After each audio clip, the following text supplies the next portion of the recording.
Assalamualaikum warahmatullahi wabarakatuh. Perkenalkan nama saya Ayu Angelita Novianti Sitinjak dengan NIM 444420086. Kali ini saya akan menjelaskan mengenai analisis kadar vitamin, khususnya pada vitamin K untuk memenuhi tugas analisis pangan. Di mana yang akan saya jelaskan yaitu mengenai pengertian umum, kemudian pengertian vitamin K sendiri, manfaat vitamin K, kemudian analisis vitamin K dengan menggunakan metode kromatografi cair kinerja tinggi, kemudian juga makanan apa saja sih yang terdapat pada vitamin K dan juga defisiensi akibat kita kekurangan konsumsi vitamin K. Nah, pengertian vitamin sendiri secara umum yaitu vitamin sendiri adalah senyawa organik yang sangat dibutuhkan oleh tubuh manusia untuk mempertahankan kehidupan dan kesehatan dalam jumlah sedikit. Di mana vitamin ini terdiri dari dua jenis yaitu vitamin yang larut dalam air dan vitamin yang larut dalam lemak. Nah, vitamin K sendiri ini termasuk dalam vitamin yang larut dalam lemak.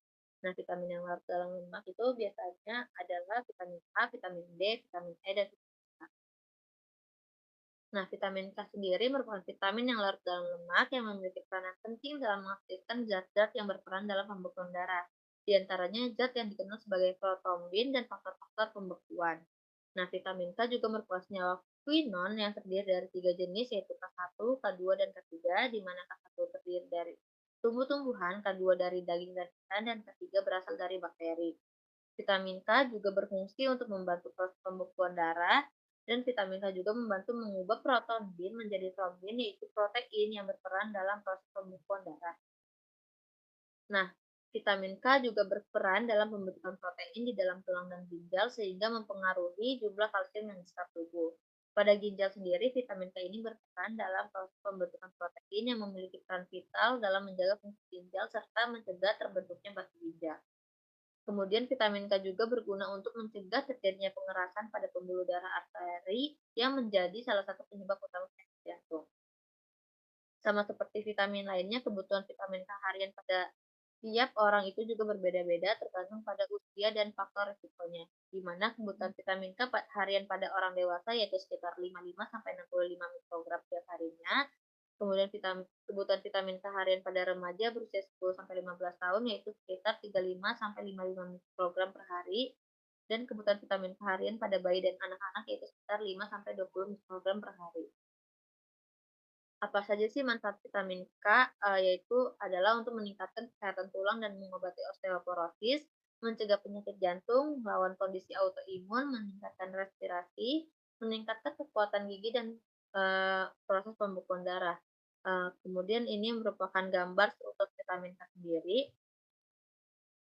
Nah, analisis vitamin K ini sebenarnya bisa menggunakan beberapa metode seperti spektrofotometrik, tapi yang saya jelaskan di sini menggunakan metode KCAT atau kromatografi cair kinerja tinggi, di mana analisis vitamin K dengan metode KCAT ini menggunakan fase terbalik dengan fase diam pada kolom C18 dan deteksi fluoresensinya, di mana fase diam yang digunakan ini diisi dengan bubuk seng.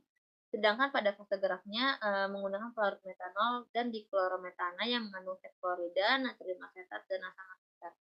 Nah, ekstraksi sampelnya ini menggunakan pelarut N-heksana, sedangkan untuk pencucian residunya ini menggunakan campuran metanol 153 dan air. Selanjutnya, setelah proses pencucian residu, dilakukan proses di pemisahan lapisan atas N-heksana dan divakum untuk penguapan. Nah, nantinya residu yang dilarutkan ini dilakukan dengan menggunakan pelarut eluen dan diinjeksikan ke dalam KCKT untuk dilakukan analisis. Larutan standar internal yang digunakan dalam analisis vitamin K itu menggunakan 2,3 dihidroksiloquinone dalam pelarut. Dalam metode KCKT ini, pada penentuan kadar vitamin K yang larut dalam lemak seperti vitamin A, vitamin D, vitamin E, dan vitamin K ini mempunyai beberapa kelebihan, antara lain seperti analisisnya yang cepat, terus efisien, dan spesifitas yang tinggi, karena tidak membutuhkan reaksi yang banyak dan langkah kerjanya lebih efisien dibandingkan dengan penggunaan metode lain seperti spektrofotometrik dan fluorometrik yang memiliki efisiensi dan spesifitasnya yang rendah. Adapun makanan yang terdapat dalam vitamin K yaitu, mmm, yang pertama ada pada sayur kale, di mana sayur kale dalam 100 gram itu mengandung 817 mikrogram vitamin K atau sanggup memenuhi kebutuhan harian itu sekitar 681%. Kemudian yang kedua, pada sayur bayam, 100 gram ini terkandung 483 mikrogram vitamin K atau sanggup memenuhi kebutuhan vitamin K harian itu sekitar 402%. Yang ketiga, pada brokoli, eee, pada 100 gramnya ini terkandung 141 mikrogram vitamin K atau sanggup memenuhi kebutuhan vitamin K hariannya itu sekitar 118%.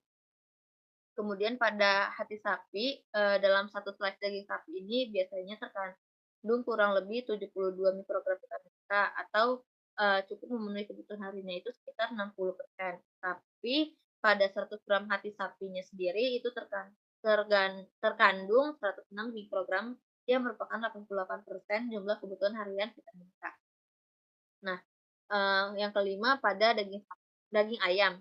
Daging ayam sendiri ini bukan hanya sebagai sumber protein, tetapi juga dia memiliki kandungan vitamin K yang tinggi, di mana dalam 100 gram daging ayam ini terkandung 660 mikrogram vitamin K yang merupakan 50% jumlah kebutuhan vitamin K harian.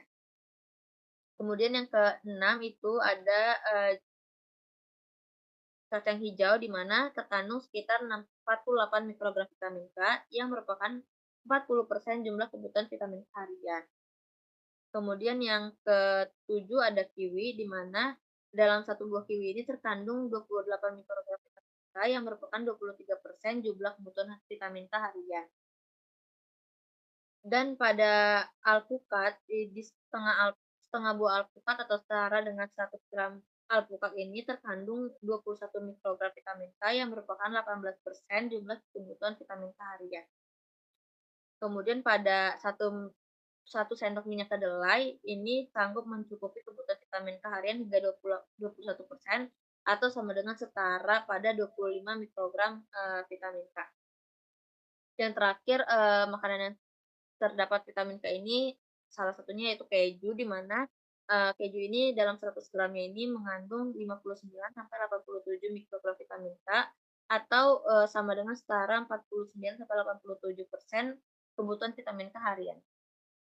Nah, apa sih akibatnya jika kita kurang mengkonsumsi makanan yang mengandung vitamin K? Yaitu yang pertama dapat meningkatkan resiko seseorang terkena osteoporosis, kemudian yang kedua dapat meningkatkan resiko penyakit kardiovaskular, kemudian yang ketiga, kondisi luka itu sulit sembuh atau mudah memar, di mana jika kita terkena, sesuatu itu jadinya gampang sekali memar. Kemudian yang keempat ada perkembangan tulangnya yang buruk. Dan yang terakhir itu menyebabkan pendarahan seperti pada gangguan penyerapan lemak yang terdapat pada usus. Berikut merupakan daftar pustaka yang saya gunakan untuk, referensi dalam penjelasan ini. Nah, sekian penjelasan dari saya, kurang lebihnya mohon maaf. Wassalamualaikum warahmatullahi wabarakatuh. Terima kasih.